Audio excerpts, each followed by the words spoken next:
Go up front here real quick. Yeah. Jen on the equalizer, congratulations on the win. Emma, it's not every day that both members of your double pivot score 2 first-half goals, especially inside the box. Can you speak about the relationship and also to the influence that both Clara Hutton and Sam Coffey had both on the offense and defense today? Well, I take the first part of the game for us in possession. We were struggling to find them, but that was because of our poor positioning. So we made, I think, remarks within the half to help them get on the ball a little bit more. I think both of them grew into the game. For Claire to get her first goal from a header at the front post was, it's exceptional. She showed how good she is aerially.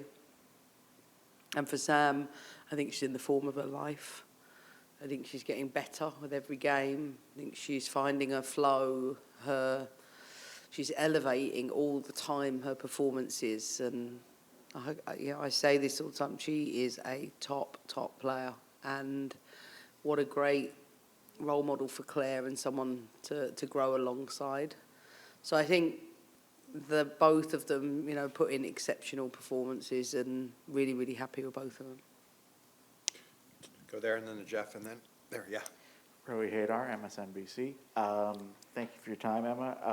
I know Sam was talking post-game about just the next woman up mentality on this team and the sheer depth involved. Like, how do you make sure, especially with another camp in the book, that heading into another season, another cycle here, that the lessons from this camp translate going forward closer to 27?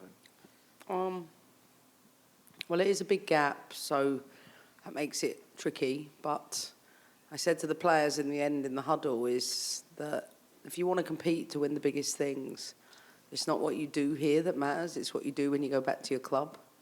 Because if you want to be a proficient set piece taker, for example, you have to rehearse it every day. If you want to be a great 1v1 defender, you have to rehearse it every day. And every player knows where their gaps are. So my expectation is that they are training that in their own environments. But as I've said many times, I'm all about improving the whole ecosystem. And I think more opportunities for more players at the national team level will improve the NWSL, because it gives players hope and belief that if they perform, that they're going to get an opportunity. And that means whether you're Izzy Rodriguez going back to club, Sam Mazer, Jordan Bugg, I don't know whether they're going to be called in again, but I know that they understand what it takes, and it will give them the ambition and the appetite to be here. And they know I watch every game. So it matters what you're doing in your club.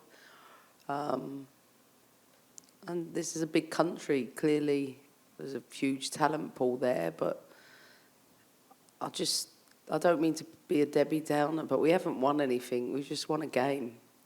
And there's a long way to go to do those things. But there were, I think, felt for me, things that I've been looking for in terms of dictating tempo, controlling the game from start to finishing strongly, all the messages, all the learnings, especially from Brazil, from Japan. I felt we dictated and we played the way we wanted to. It's not about the opponent, it's about what we do, and I felt that was extremely dominant tonight. Jeff. Jeff Kasufi, ESPN. Emma, just expanding on that a little bit, you wanted to see some of those finer details, and particularly maybe from some individuals, as you said yesterday. Did you see that at an individual level of what you needed from them to progress them forward in the program? Yeah, I think I saw progress. I saw things within it that we've got to be better at. I saw things with our least experienced players that there's still a lot to learn, but they made, if I think about Avery Patterson versus Brazil versus tonight, if I think of even Ali Sentner coming into the game, making better decisions in the pocket, Lily Real, this is her first camp. I mean, you wouldn't know that. She looks like she's been there for years. But again, I have to give credit to the senior players down the spine. Lynn, Rose, Sam, Naomi, Sonnet. They ran the show. They made sure the standards were high. in the team. They made sure we played the way we wanted to play, that we didn't play another game, and they ran the show, and they were superb. It is a patriotic week here in Washington, D.C., obviously 4th of July coming up, and you're in the nation's capital playing for the U.S. Did you feel that patriotism, and was that something that you guys was on your mind as you went into the game? Oh yeah, no, that's what I love about it. I love the firework display at the end. I thought that was my favourite national anthem in all my games in charge. It was awesome. It was hard to sing along to because I couldn't hold the notes for that long, but I had a go. And I think the atmosphere in the crowd was, they're on top of you here, and I think all games that we've played, Denver, Cincinnati, here, have been incredible experiences for the players. And you can see, you know, we raised our levels in line with the crowd's expectation, and I'm glad we could match it. Hi, Emma. Vitas Carousel of FIFA.com. Your team tonight was quite young. I think the average age was just under 23. What do you make of the talent that you have at your disposal and the growth of the group with an eye on 27 and the World Cup? Mm. I learned that you're only as good as your next game. As I said before, there's a big gap between now and next camp. I expect every player to return and produce the same commitment and level of performance for their clubs that they do here. And this in turn will make our squad more competitive when they lean into the details. It's not just the 2 hours on the field, it's the 22 hours around the field. Get their sleep right, get their nutrition right, get their mental fitness right, get their recovery right. All of those details really matter, and we have to work with the clubs to ensure that we give them the right support. But yeah, I mean, I think we're making good progress. Emma, Jason Anderson, USA Today. You mentioned Lily and Avery and how they've kind of hit the ground running. They strike me as having very different attributes for the fullback positions. I was wondering how that has maybe manifested and how that has shown through that you've been impressed with them so far. I think the similar level. I think Avery's better going forward and Lily's better going backwards, naturally. But they're both fast learners and they're both adaptable. Lily Real was a centre-back that's playing left-back for club, now country, and she's adapting so well to that. I think it's a real credit to our youth system, bringing these players through and giving them the right exposures, which is why it is so important. If the USA are going to compete, our young players have to compete on the international stage.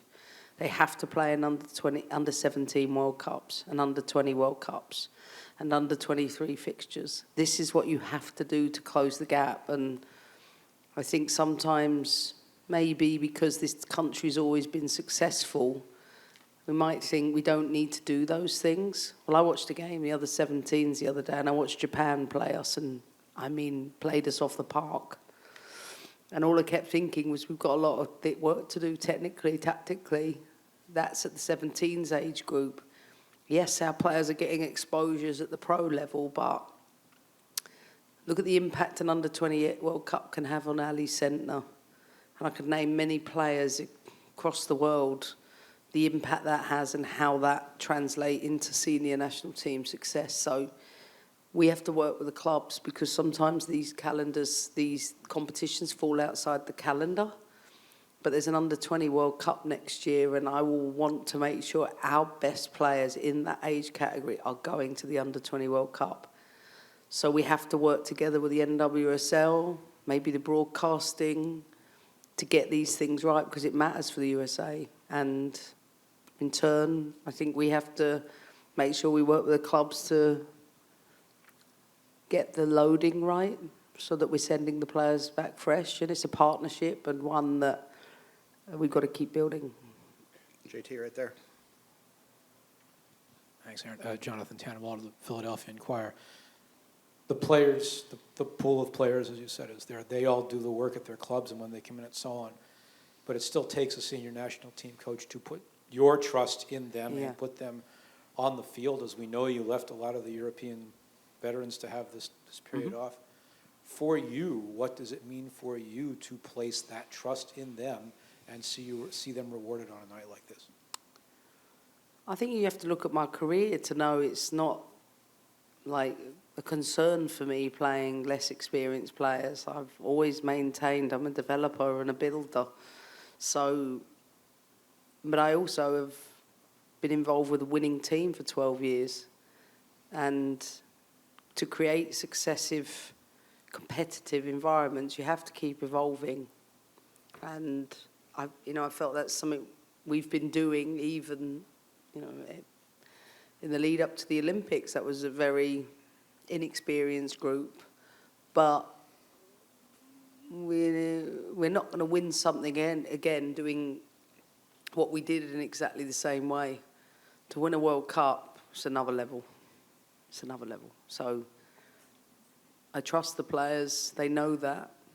I want them to trust in themselves and have the belief in themselves because they're good enough.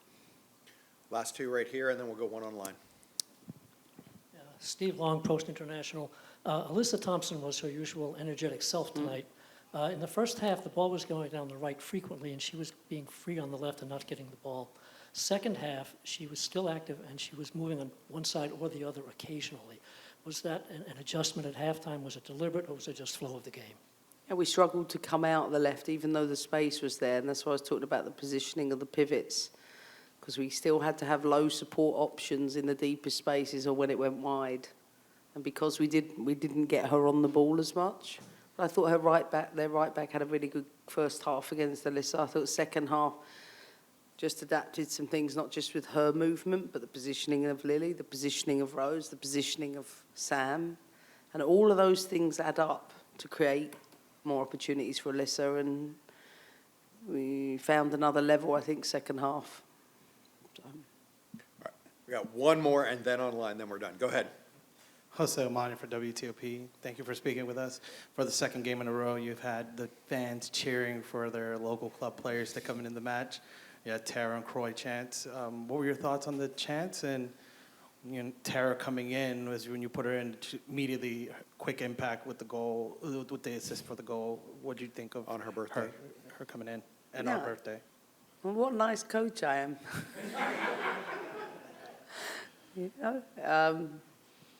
No, I said to my assistant, Denise, we got a fifth sub window. Well, let's put Tara on. She's home. And I think it would be great for her to go out. If I'm honest, I couldn't remember whether I could use 6.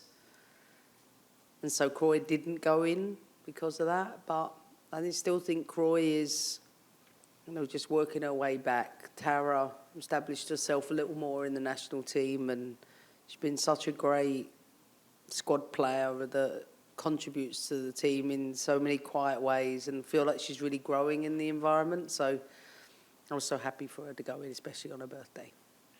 Last one online. Asli, go ahead. Hope you're feeling better. Thank you. I'm so sorry I'm not there, but I think I spared you from my germs. Fair. Emma, congratulations. Thank you. Thanks for that. Yeah, I'm sure you appreciate it. You've known Casey for years. How do you see her coaching style evolving on the international stage?